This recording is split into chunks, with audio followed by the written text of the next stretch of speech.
qu'on est la meilleure tribune du championnat. Mais oui, je veux dire qu'on est la meilleure tribune du championnat. On commence avec de la billetterie, les gars, puisque les places sont en vente pour l'Olympique de Marseille. En tant qu'abonné, vous pouvez désormais acheter vos places. Ce sera le week-end du 21 avril 2024. Il vous coûtera 45 € en quart de virage sud pour assister à ce match, 50 € en quart de virage nord-ouest, 55 en quart de virage nord-est, 60 et 80 en latéral sud et 90 € sur les places du Capitole. Vous avez jusqu'à 4 places à l'achat par abonné. L'objectif est de remplir le stadium de violets et pas forcément de trop de Marseillais. C'était une politique qu'ils ont fait depuis quelques saisons. Est-ce que vous avez l'impression que ça marche vraiment, Sacha? Est-ce que tu as l'impression que ça marche? Que ça marche, en tout cas, je salue l'initiative. Maintenant, j'ai l'impression qu'au stadium, on fait les choses sans les faire vraiment, tu vois. Si on avait vraiment envie que ce genre d'initiative marche, t'interdis les signes distinctifs de l'OM en dehors du parquage. Et c'est réglé. Limite, tu pourrais le faire avec les autres gros du championnat, quand tu sais que tu as des communautés qui se déplacent chez toi. L'année dernière, c'est un match que j'avais raté. Je crois que j'étais malade. Donc, je l'avais vu depuis la télé et ça s'entendait que le stade n'était pas 100% violet non plus. Maintenant, je comprends la démarche parce que prioriser tes abonnés et les gens qui viennent te voir souvent, c'est, je trouve, le meilleur compromis pour essayer de garantir l'accès au stade à tes supporters. Alors forcément, les prix sont élevés parce que c'est match de gala. Un des fameux matchs de gala. Mais voilà, pour moi, c'est le juste milieu dans la manière de faire entre juste la répression des mecs qui sont dans le coin et qui ont un maillot de l'OM alors qu'ils connaissent, tu vois, c'est les Marseillais de la région, on les connaît bien et qui veulent venir voir leur équipe, et les supporters toulousains qui sont pas non plus des fidèles, mais qui viennent de temps en temps et qu'ils peuvent se faire plaisir sur un week-end pour aller voir un gros match. Après, par rapport à tes trucs de maillot interdit, ça c'est en général sur les arrêtés, il y en a et c'est pas forcément toujours respecté d'ailleurs, mais c'est plus généralement les luttes contre le hooliganisme, toutes les répressions qu'on subit chaque week-end. Non, mais en fait, j'anticipe juste les réactions qu'on va voir parce que on en voit à chaque fois. Et après, c'est un fait, c'est partout pareil. Ça le fait avec plein de clubs qui viennent au stadium. En général, ça se passe bien, mais on sait que quand c'est l'OM, c'est pas toujours le cas. Et tu vois, il suffit que le match se passe, que le match soit difficile pour Toulouse. Et après, tu vois un mec ou plusieurs avec des écharpes, des maillots de l'OM dans les tribunes d'honneur, et ça peut vite partir en vrille, malheureusement. Vous considérez ça comme bien ou pas? L'initiative? Oui, l'initiative. Ouais, écoute, si ça permet de limiter en effet la présence marseillaise en dehors du parcage visiteur, oui. Après, tu peux pas non plus interdire à des gens de venir avec un maillot de leur équipe, quoi. Comme a dit Sacha, tu peux le cacher, on va dire, jusqu'au dernier moment, quoi.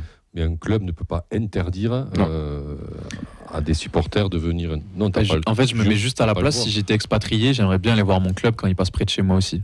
Même si on sait que c'est avec l'OM, c'est plus que ça, parce que club très populaire, etc. Mais j'arrive à me mettre à la place des autres aussi. Mais moi, j'ai envie de dire, c'est presque du niveau des gens qui vont acheter ces 4 places. Est-ce qu'ils les achètent vraiment pour des personnes qu'ils connaissent, des proches à eux, ou est-ce qu'ils comptent faire quelque chose s'ils veulent se faire un petit billet dessus, quoi. C'est plus à ces gens-là qu'il faut éduquer, quoi, que... Ça, c'est les effets pervers, malheureusement, de ce système-là aussi. L'année dernière, ça avait un peu atténué, quand même. C'est le genre de match que beaucoup, ça leur tâte pas. Toi, tu fais partie de cette team-là. Moi, j'y vais, mais j'aime pas ce match. J'aime pas ce match. J'aime pas l'ambiance. Il y a une ambiance différente. Alors, même si c'était un peu atténué l'année dernière, je vous l'accorde, j'y étais. Mais quand même, tu sens. Je vais être extrémiste, mais je vais dire, tu te sens pas à l'aise en fait dans le stadium à ce match-là. Et pour aller plus loin, alors pas ta proposition à toi. Moi, celle que je fustigerais un petit peu dans ce système-là, c'est le fait de prendre 4 places pour un abonné. Parce que, en fait, au final, est-ce que tous les abonnés prennent des places c'est ça, si par exemple, moi je suis supporter, t'as un super pote Camille qui est supporter de l'OM, il te dit j'ai envie de venir avec mon fils, tu vas aller prendre les places. Mais moi j'ai des super potes, mais quand je leur dis 50 balles, alors peut-être pas des super potes qui sont supporters de l'OM. Non, mais si, oui, t'as raison. Tu vois ce que je veux dire, c'est qu'en fait, ça atténue un petit peu et c'est très bien, mais tu peux pas empêcher effectivement ce système du match de l'OM que j'apprécie pas plus. Il me tarde plus de voir Lyon par exemple que Marseille. Bon, on verra de toute manière, on a le temps, pardon. Ce sera le week-end du 21 avril, on n'a pas encore la date exacte, alors on en débattait en off, ce sera à 21h, peut-être pas, peut-être un dimanche 17h, pourquoi pas. Ça pourrait être sympa, Marseille risquerait de jouer la Coupe d'Europe, donc ce sera sûrement dimanche. J'espère que ce sera pas à 13h, surtout parce que ça peut vite gâcher un peu la fête. 17h, ça peut être cool. On enchaîne avec les news. Puisqu'on a des sélectionnés, sélectionné. Ça commence un petit peu, la trêve va bientôt approcher. C'est Mimi Tibironian, la joueuse des U19 du TFC. Elle est convoquée chez les U17 pour le second tour qualificatif de l'Euro qui aura lieu donc en 2024. Il y aura 3 matchs qui se dérouleront en Allemagne. Ce sera contre la Slovaquie le 18, la Tchéquie le 21, l'Allemagne le 24 mars. Donc on vous tiendra au courant bien sûr des résultats et on verra s'ils peuvent se qualifier pour le tour final de l'Euro. Le déplacement au Havre est ouvert au grand public avec les Indians Tolosa. Vous pouvez encore partir, donc c'est 90 € pour les membres, 110 € pour les non-membres. N'hésitez pas à aller sur le lien Hello Asso si vous voulez partir au Havre ce week-end avec les Indians Tolosa. Le programme de ce week-end.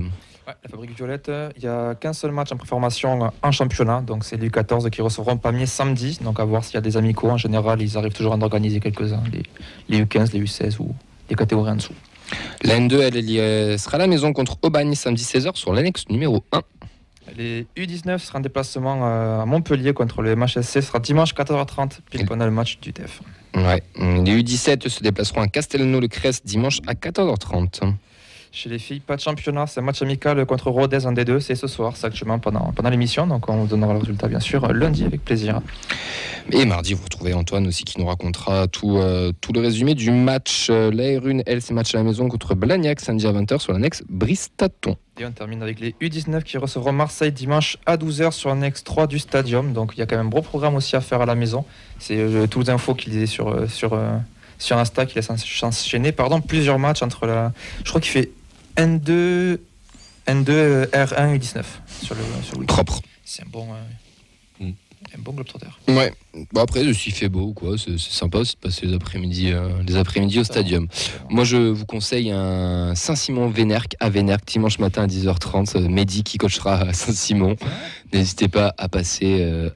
D'ailleurs, je fais un coucou à l'arbitre de Cugnot-Vénerque il y a 2 semaines parce qu'il connaissait l'émission. Et il m'a dit qu'il m'avait reconnu alors que j'étais sous fausse licence. Donc c'était quand même assez original.